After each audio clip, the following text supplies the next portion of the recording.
busy. So, ngayon araw nga pala ay gagamitin natin to. Gel cutter kasi masyado naman yung kamay ko. Tapos mangala yung gamitin natin, guys. Manood lang kayo. Sobrang kasing dumi yung ano ko. Guys, alam niyo ba to paano gamitin?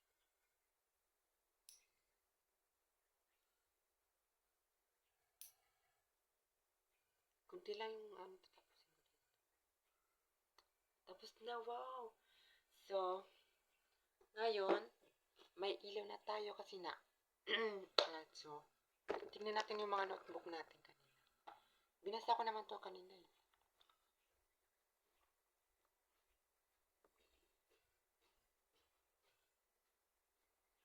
So, basahin natin to. No limit danger. Patoyang napangiti ang kapitan.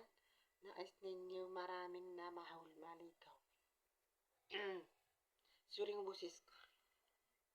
Hindi masamang makasikod ng basura, ngunit naghihintay ako ng lalong mabuting bagay. Yan mga idigaklan. Alam niyo ba to? Alam niyo ba tong kwento na? Napakaganda dito. So, ayun na nga guys. So, dito na tatapos yung mga vlog natin. Kung hindi pa kayo nakasubscribe, ito na ang itsura ng subscribe.